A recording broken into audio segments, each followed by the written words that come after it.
ದೇವೇಗೌಡ ನರೇಂದ್ರ ಮೋದಿ ಅವರು ಗಂಟಸ್ಯ ಗಳಸ್ಯ ಏನ್ ಹೇಳ್ತಾರೆ ದೇವೇಗೌಡರು? ನನಗೂ ನರೇಂದ್ರ ಮೋದಿ ಅವ್ರಿಗೂ ಅವಿನಾವ ಭಾವ ಸಂಬಂಧ ಅಂತ ಹೇಳ್ತಾರೆ. ಅವಿನಾವ ಭಾವ ಸಂಬಂಧ. ಈಗ ಮೊನ್ನೆ ಸ್ಟೇಟ್ಮೆಂಟ್ ನೋಡಿದೆ ದೇವೇಗೌಡರ ಸ್ಟೇಟ್ಮೆಂಟ್ ನೋಡಿದೆ. ದೇವೇಗೌಡರು ಹೇಳ್ತಾರೆ, NDA ಅಧಿಕಾರಕ್ಕೆ ಬಂದ್ರೆ ಮೇಕೆದಾಟು ಅಣೆಕಟ್ಟನ್ನ ಕಟ್ತೇವೆ, ಕುಡಿಯ ನೀರನ್ನು ಕೊಡ್ತೇವೆ ಅಂತ ಹೇಳ್ತಾರೆ.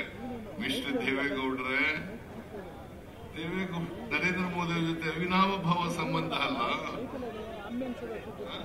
ಅವಿನಾವ ಭಾವ ಸಂಬಂಧ ಮಾಡಿಸಿ. ಈಗಲೇ ನಿಮ್ಮನ್ನ ಹಿಡ್ಕೊಂಡ್ರೆ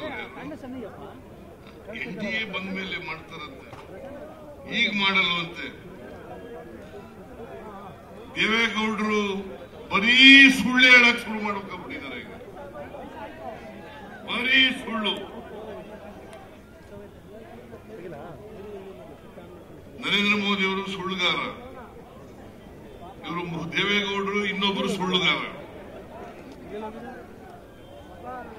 ಇವರು ಪ್ರಧಾನಮಂತ್ರಿ ಆಗಿದ್ರು, ಮುಖ್ಯಮಂತ್ರಿ ಆಗಿದ್ರು, ಇವ್ರ ಮಗ ಮುಖ್ಯಮಂತ್ರಿ ಆಗಿದ್ರು, ಇವ್ರ ಮಗ ಸೊಸೆ MLA ಆಗಿದ್ರು, ಇವ್ರು ರೇವಣ್ಣ ಮಂತ್ರಿ ಆಗಿದ್ರು, ಅವ್ರ ಮಗ ಪ್ರಜ್ವಲ್ MP ಆಗಿದ್ರು. ಯಾಕೆ ಮಾಡಿಸ್ಲಿಲ್ಲ?